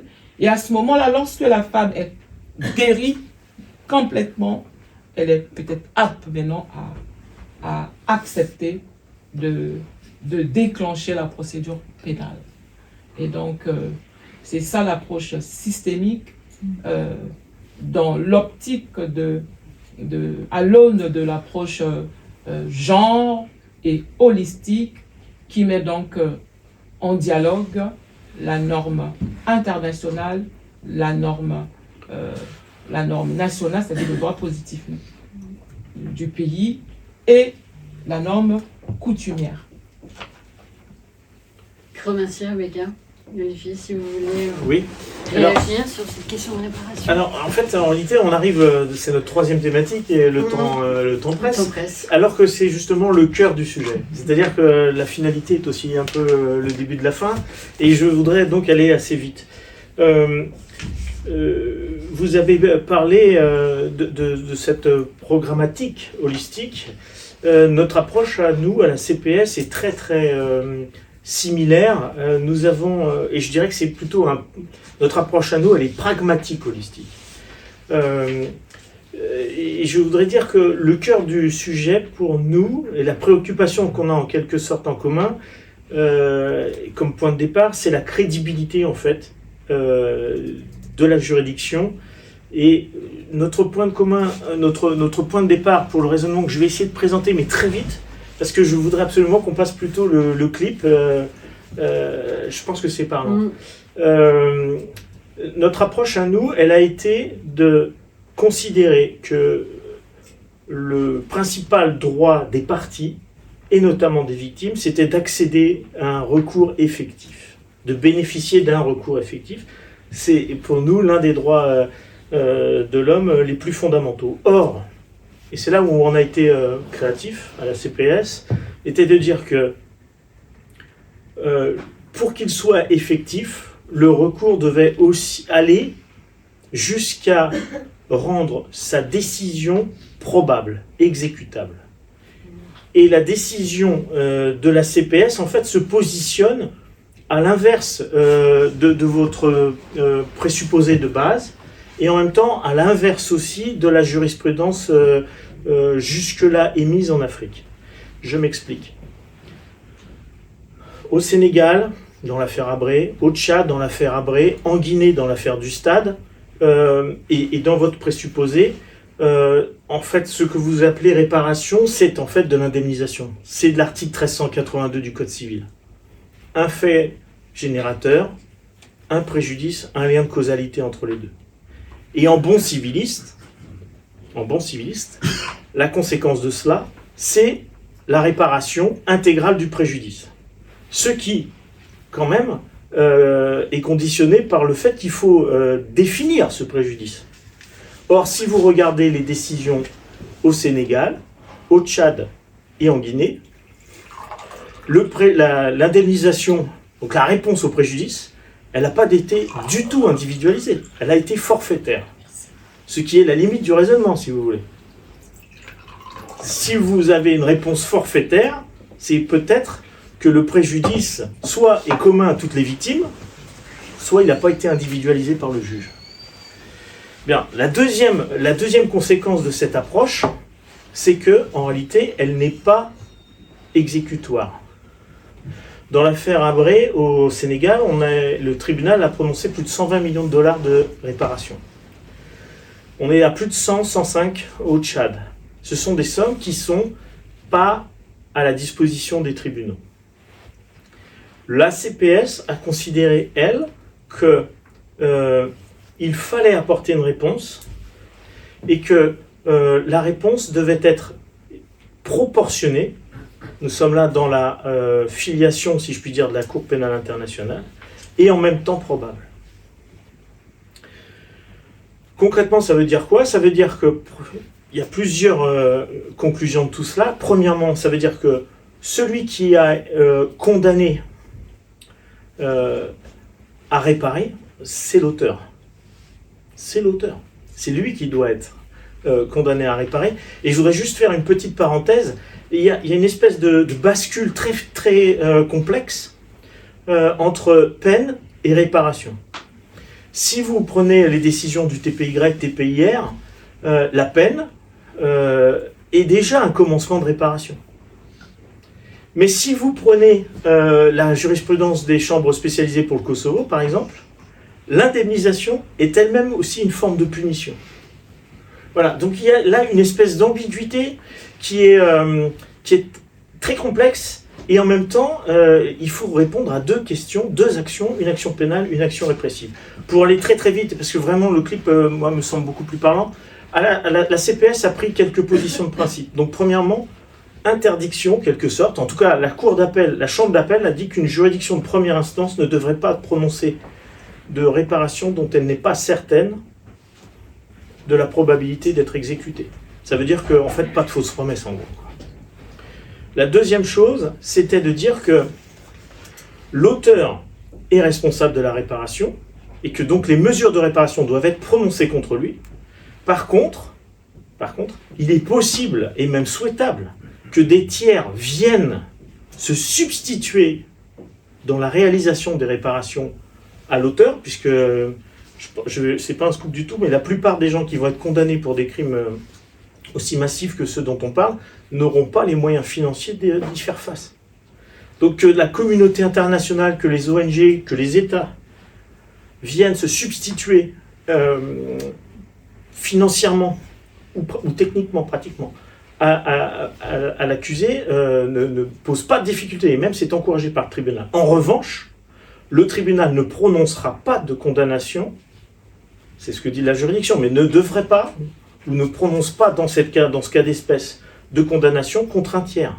C'est-à-dire que la cour d'appel explique qu'elle ne peut pas prononcer ou ordonner à un tiers moins encore à un État, d'exécuter telle ou telle mesure de réparation, puisqu'il n'est pas l'auteur du fait dommageable.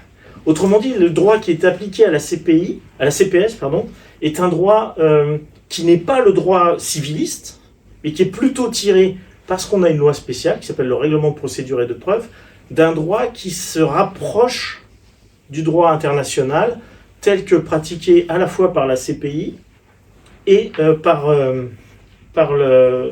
dans une forme peut-être plus ancienne, par les chambres extraordinaires au Cambodge. Je voudrais juste finir en disant que l'intérêt de cela, c'est d'avoir donc des réparations qui sont à la disposition de la Cour, j'expliquerai peut-être pourquoi plus tard, mais en tout cas qui sont rapidement accordées. Voilà. Et dans le petit film que vous allez voir, les réparations ont été accordées 10 mois, intégralement accordées 10 mois après les faits. Alors les réparations sont tantôt individuelles, tantôt collectives, je ne rentre pas dans les détails. En l'espèce, les victimes directes ont reçu une somme qui varie, pour être très très précis, qui varie de quelques centaines de milliers de francs CFA à un peu plus d'1 million, 1,5 million. Et pour les victimes de réparation, pour les réparations collectives, la Cour estime que le plus facile et le plus adapté, ce sont des réparations pour les victimes indirectes et pour les communautés, pour les villages, ce sont des réparations collectives. Voilà. En l'espèce, c'était difficilement réalisable, donc ça a été versé sous forme d'une réparation financière collective. Voilà le clip que je vous propose en 4 minutes. 4 minutes 36.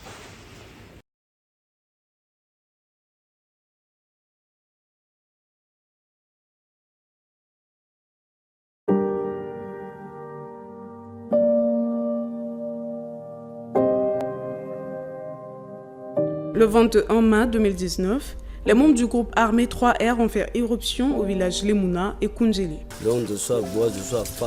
C'est ici qu'ils ont ligoté les personnes et c'est à leur retour de Kundjili qu'ils les ont tous tués. Vous voyez même les traces de balles sur les murs. Lorsqu'ils sont arrivés, il les a mis face à terre et ils ont commencé à les tuer tous un à un. C'est triste. Lors de cette éruption, 19 personnes ont été tuées à Lemuna et 13 personnes tuées à Kundjili, dont 5 femmes victimes de violences sexuelles et 4 personnes victimes de tentatives de meurtre. Suite à cette attaque, les nommés Issa Saleh Adoum alias Bozézé, Yaouba Ousmane et Mohamed Tahir ont été arrêtés et remis à la justice centrafricaine, précisément à la Cour pénale spéciale, CPS. Est-ce que M. Issa Saleh est dans la salle? Issa Saleh alias Bozézé. Yaouba Ousmane, Mohamed Tahir, Maître Moud. Ok.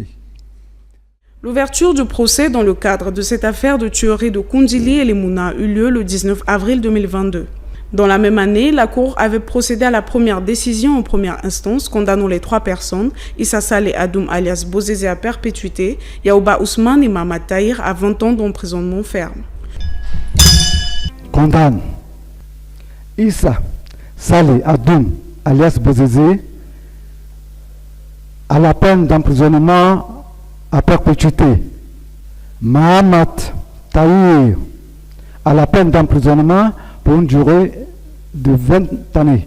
Yaouba Ousmane à la peine d'emprisonnement pour une durée de 20 années. Dit que la présente décision est susceptible d'appel dans un délai de 3 jours à compter de son prononcé.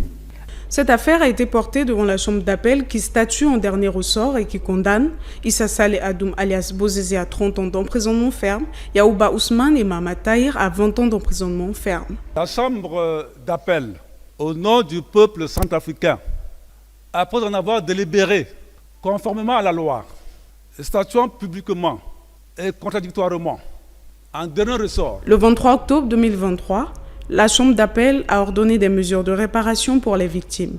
Étant donné que les personnes condamnées ne disposent pas de moyens pour pouvoir réparer les crimes qu'ils ont commis, le service d'aide aux victimes et à la défense de la Cour pénale spéciale a pu obtenir des moyens nécessaires pour pouvoir procéder à la réparation des victimes. C'est pourquoi l'exécution de ces mesures de réparation s'est déroulée de décembre 2023 au 31 août 2024. Un total de 41 mesures de réparation étaient remises aux victimes, dont 32 réparations collectives et 9 individuelles.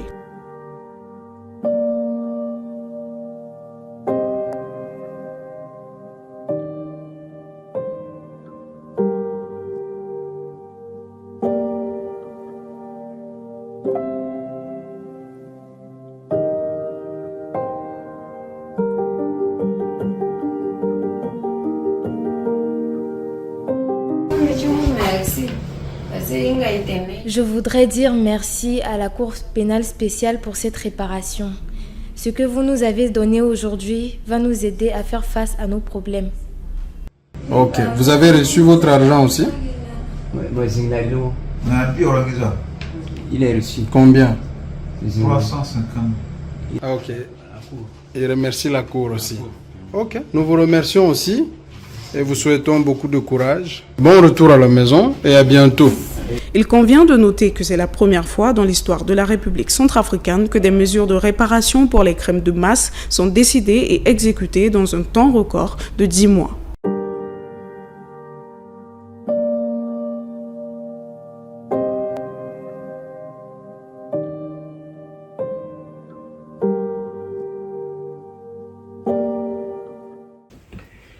Les sommes qui ont été attribuées sont... C'est une décision qui est passée quasiment inaperçue, mais qui pourrait avoir des conséquences ça, c'est immenses YouTube, pour des... C'est pas nous, mais sont absolument dérisoires. Absolument dérisoires. Mais c'était des sommes disponibles. Ce qui me paraît essentiel, c'est de vous dire deux choses. Premièrement, d'un point de vue factuel, une enquête journalistique a eu lieu et Justice Info, tout le monde connaît Justice Info, a envoyé un journaliste sur place. Et il a envoyé ce journaliste 3 mois après sur place, ou 2 mois après sur place, avec une seule mission, c'est savoir qu'est-ce qui a été fait de l'argent versé. Et ce qui nous est revenu dans cet article, mais tout le monde peut le lire, il est sur justiceinfo.net, ça s'appelle Veau, Vache, Cochon, etc.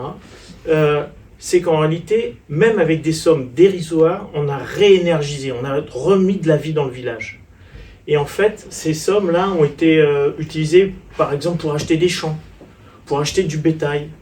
L'approche holistique, c'était aussi de faire, grâce à la fondation Panzi, et je salue Magali Bess qui est sûrement de l'autre côté de la caméra, les victimes de viol ont été introduites dans des programmes holistiques globaux qui leur a permis notamment de retrouver des activités.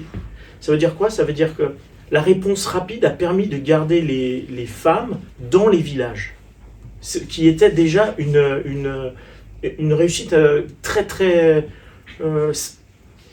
heureuse, si vous voulez. Heureuse pour les victimes, heureuse pour les communautés. Voilà. Et donc elles ont pris d'ailleurs des activités de service au profit des communautés. Donc elles ont ouvert des petits restaurants, elles ont ouvert des activités de commerce, etc., etc.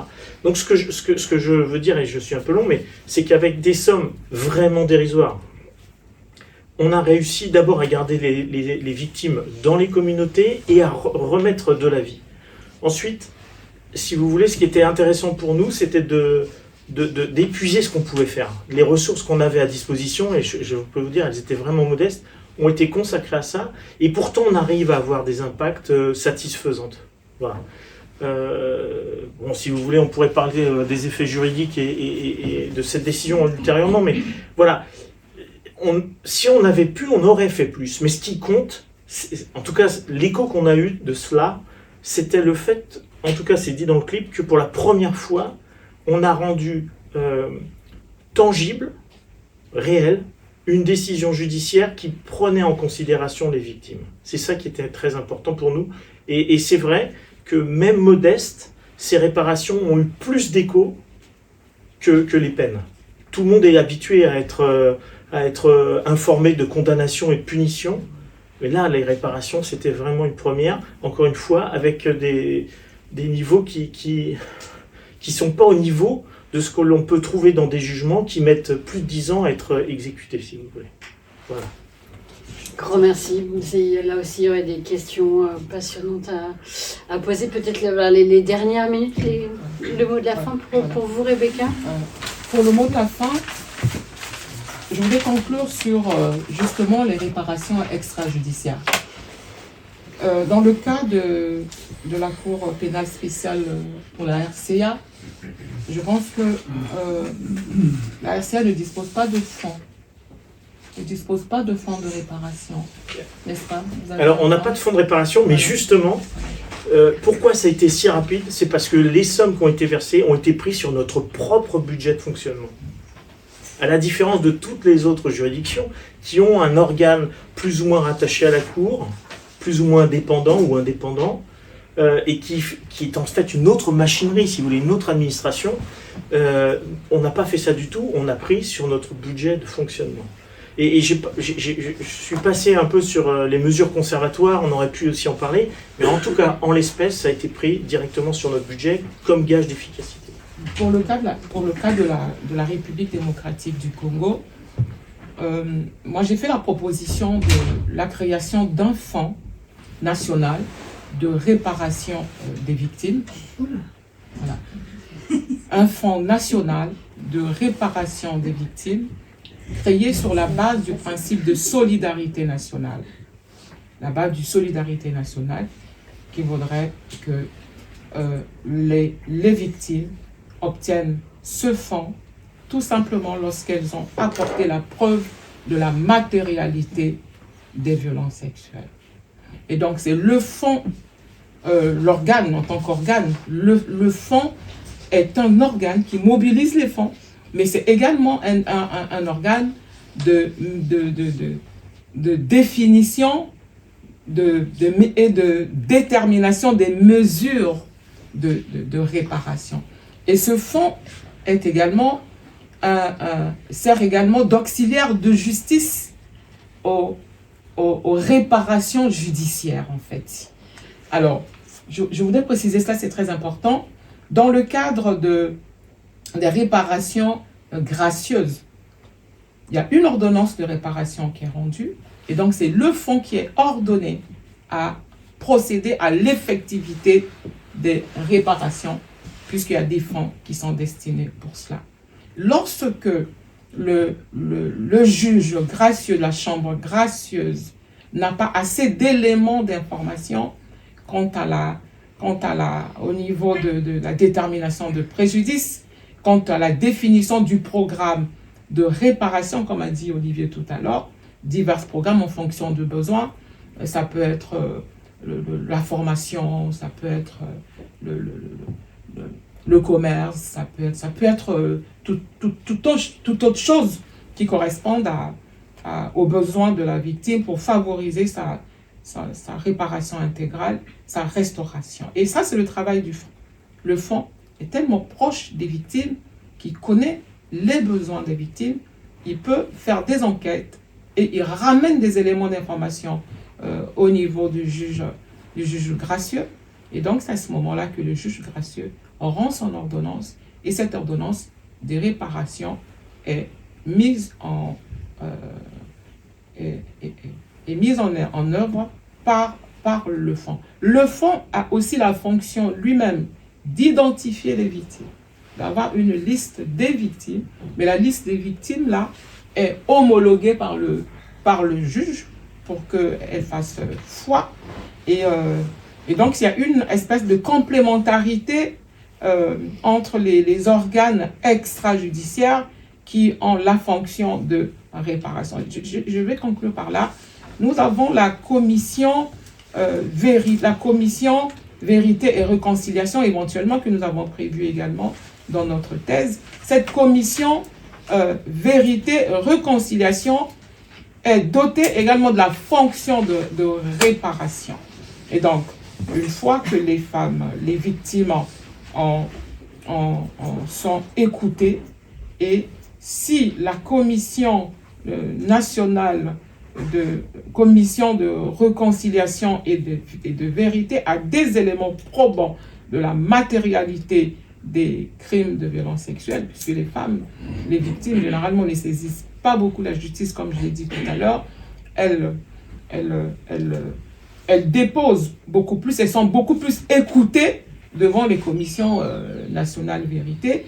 Et à ce moment-là, s'il se dégage des indices de la matérialité des crimes de violence sexuelle, le fonds, la commission vérité-réconciliation peut ordonner le Fonds national de réparation de procéder à l'exécution des programmes de réparation que le fonds aura préalablement défini. Donc, actuellement, au niveau de la RDC, il y a une loi sur la réparation qui est adoptée et elle est adoptée depuis 2022, le 26 décembre 2022, et elle est en train d'être mise en œuvre en dépit de l'absence du cadre juridique de la loi portant politique nationale de la justice transitionnelle, et que cette loi-là a un potentiel, mais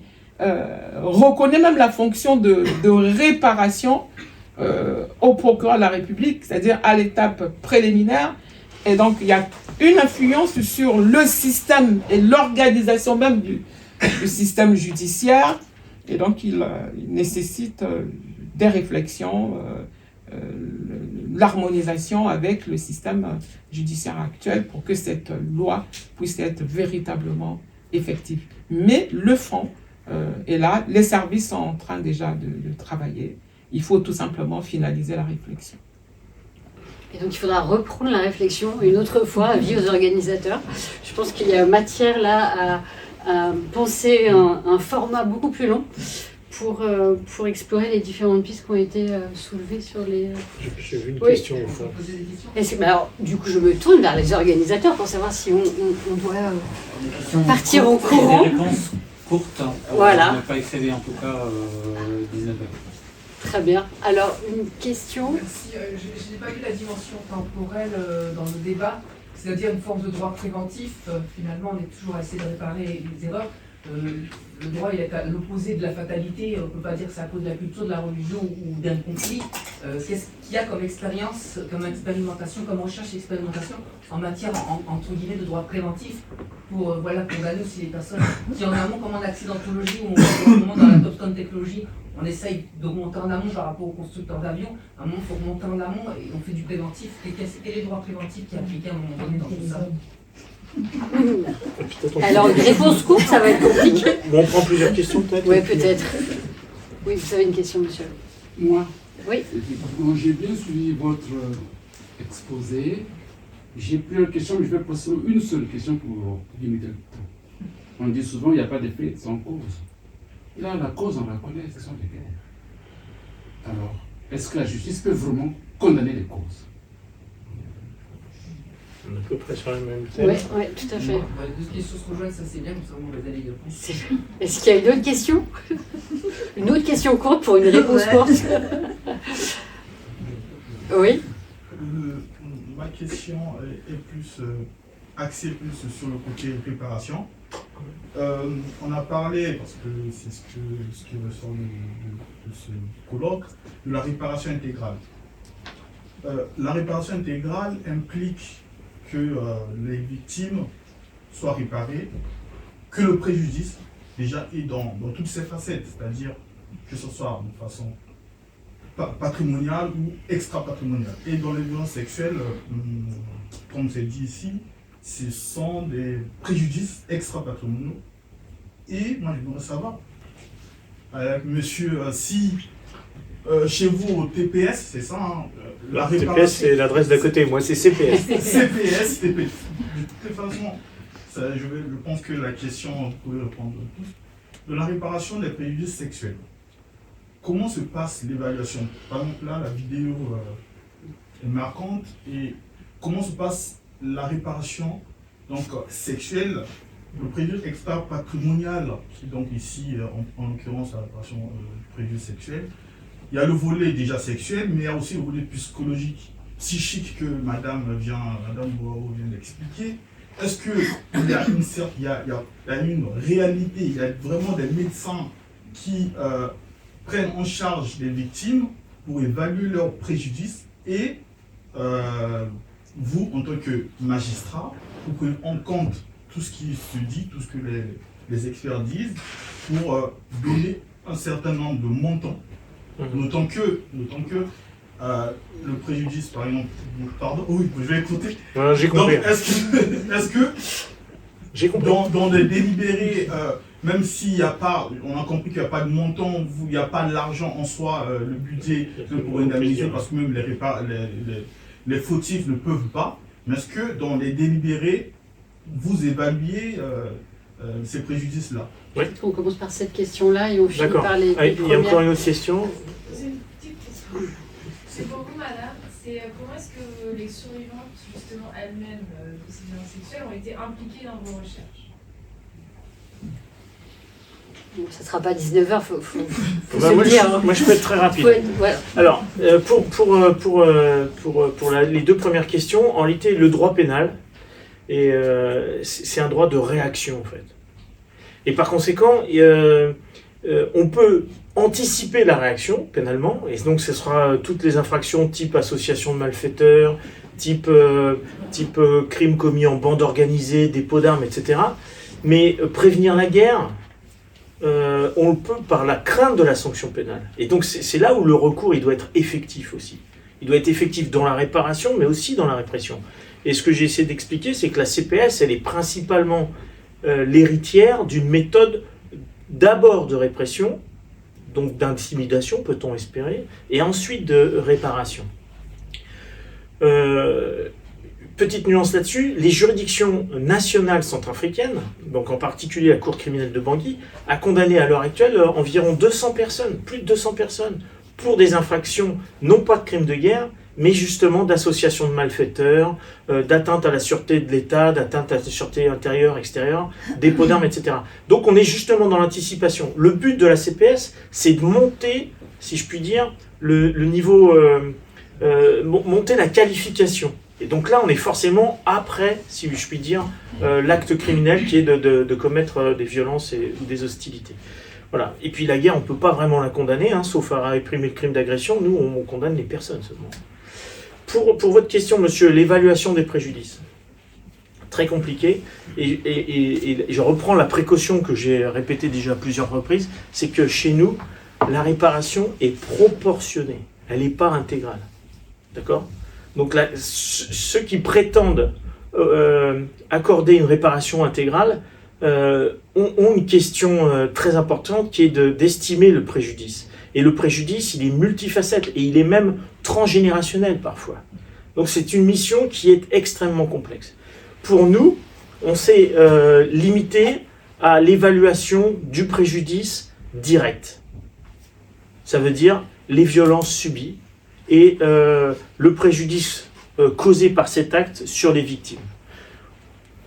Donc nous avons, vous l'avez vu dans la vidéo, on avait 6 victimes de viol. Les actes étaient grosso modo similaires. Le préjudice, il a beaucoup varié. L'indemnisation, elle a varié en fonction de l'âge de la victime en réalité. Voilà.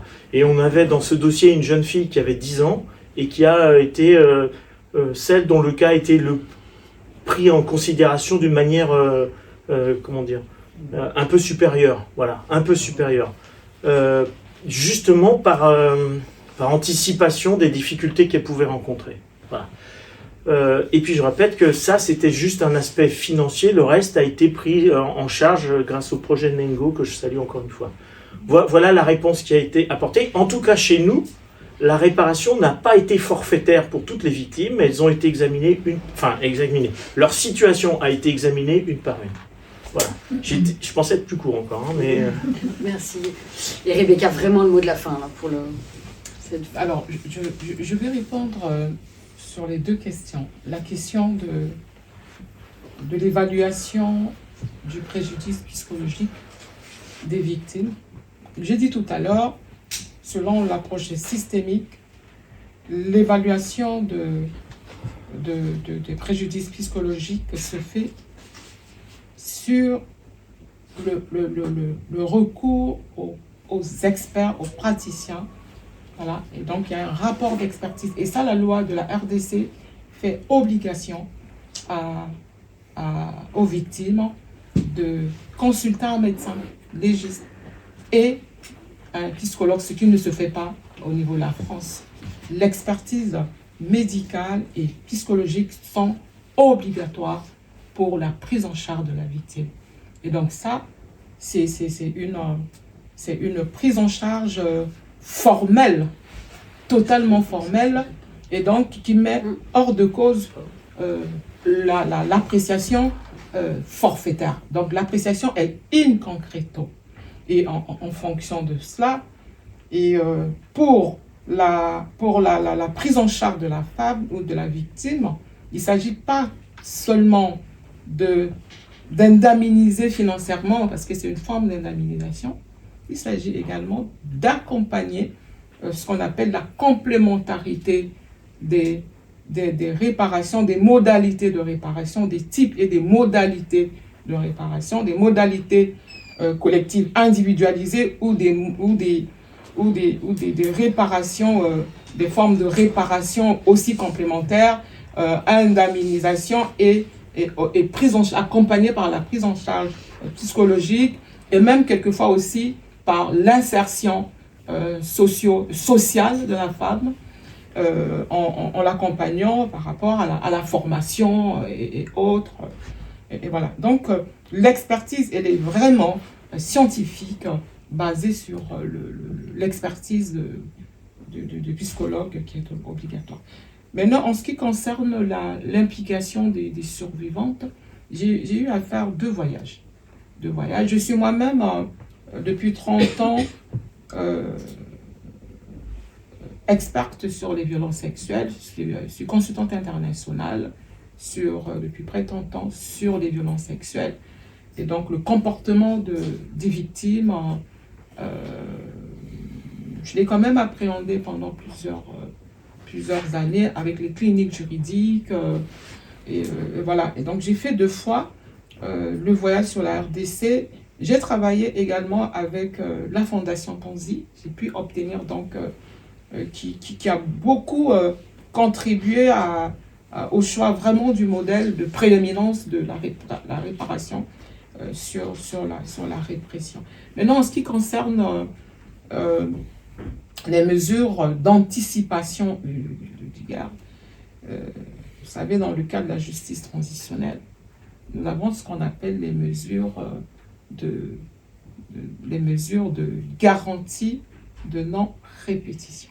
Et dans ce cadre-là, on arrive donc à étudier les causes, on anticipe les causes des violences, des conflits armés, en prenant donc plusieurs réformes institutionnelles pour former déjà les belligérants, comprendre que il y a le droit international humanitaire qu'il faut respecter, et que le droit de la guerre, on doit donc respecter le droit de la guerre. Et comme a dit Olivier tout à l'heure, la sanction fait partie de ce qu'on appelle les éléments dissuasifs. Et je l'ai dit au début de mon propos, je vais finir par là, je l'ai dit au début de mon propos, que si aujourd'hui l'escalade à Goma privilégie l'urgence de la désescalade, la répression, la problématique de la répression demeure d'actualité et elle se pose même avec une extrême acuité. Et c'est justement, aujourd'hui il est arrivé à se poser des questions, mais si on avait des juridictions, peut-être qu'on ne serait pas là. C'est ça, la répression, la lutte contre l'impunité participe de la dissuasion en ce qui concerne les crimes qui sont commis pendant les conflits. J'aurais moi-même plein de questions, mais je vais vous remercier tous les deux infiniment pour ces échanges, pour la qualité des échanges.